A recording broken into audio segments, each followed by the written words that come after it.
So one of the things that we've noticed is that IPv6 is used by many popular websites.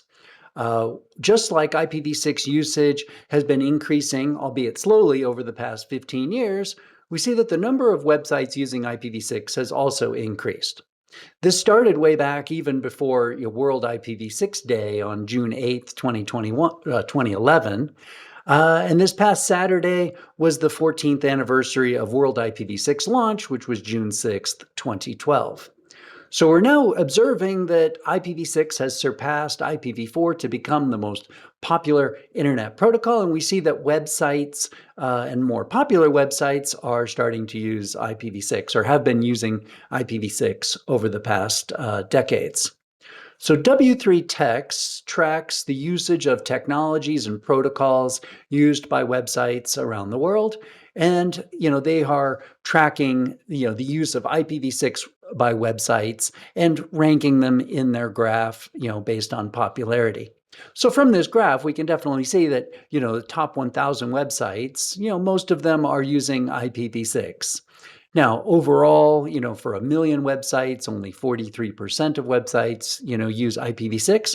So there's still room for improvement. And we see that every year there's, tens or hundreds of thousands of websites are adding IPv6 connectivity. Mattia shared with me some graphs from W3Techs showing the historical growth rate of these statistics for the top, 1,000, 10,000, 100,000, and million websites over the past, so many years. So we see that it, goes up and down every month. There's also been a study that was performed in a paper that was produced in July of last year and October of last year, where they looked at the Tranco top 100,000 websites. And they classified, these websites and tried to determine, well, what websites are using v4 and v6, what's their performance, and then conducted an analysis of, why, websites fail when using IPv6 or IPv4, what causes some of these problems. And their graph shows that, there were some DNS-related issues. There are, many websites, they estimated, 58% used IPv4 only. And they found that, of the websites that used IPv6, many of those websites still required IPv4 to load properly.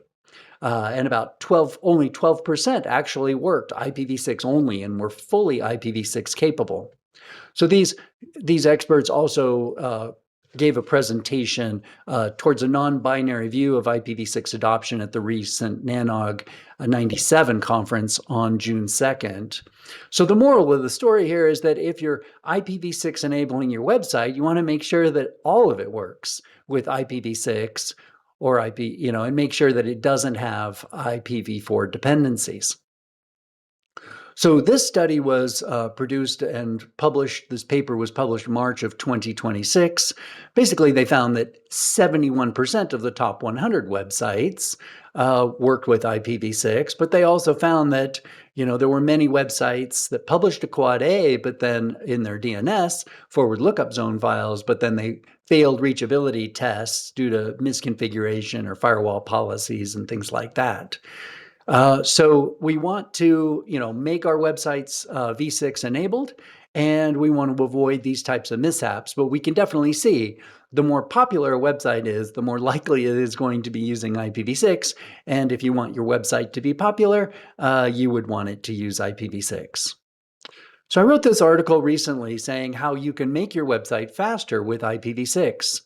If a website used only IPv4, then it would only be able to be accessed by, clients that were using IPv4, either v4 only or dual stack. And that often requires the connection to pass through one or more network address translators. There may be a network address translation performed at the residential broadband, gateway at the residence. Service providers may be using carrier-grade NAT and may have another NAT somewhere inside of their carrier network. And then there may be a load balancer, proxy server, or even a NAT being performed at the software container layer. Now, each of these NATs don't introduce much latency in and of themselves, just nanoseconds of latency, but it's the amount of time it takes to backhaul the traffic through another geography. Maybe the carrier grade NAT isn't in your same city or is across town and might add latency there.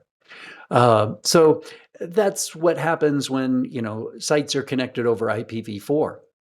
Now, when it's a dual protocol client will observe that there's only an A record published in DNS for that v4 only website and will make a v4 connection and will likely pass through those same v4 translators.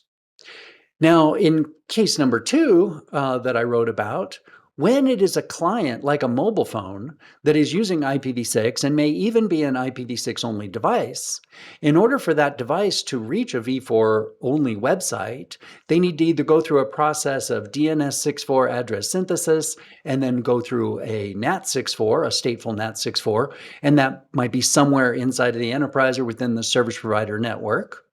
That would also introduce latency by backhauling the traffic through that stateful NAT 6.4. If the website is a v4 only website and it has certain v4 dependencies and that don't lend themselves well to DNS 6.4 synthesis, then that would require 464 XLAT, and we've spoken on that in previous web seminars here. And that would require the connection to go through the customer translator, the CLAT, inside of that mobile device, and then go through a provider translator, a PLAT, within the service provider network. And that would increase the amount of latency for those v6 only clients to reach a legacy v4 only website. If the website enabled IPv6, they could be reached directly via clients that are using v4 or v6, and those clients might be using web browsers that implement Happy Eyeballs version 2 type algorithms where they would race v4 and v6 against each other, and if v6 was just as good as v4 in terms of latency, the v6 connection would be used. And if the clients were v6 only, then they could access those v6 enabled websites directly without any network address translation with a minimum amount of latency, thus on the whole improving the performance of that website for reachability to all manner of clients that might be going to that website.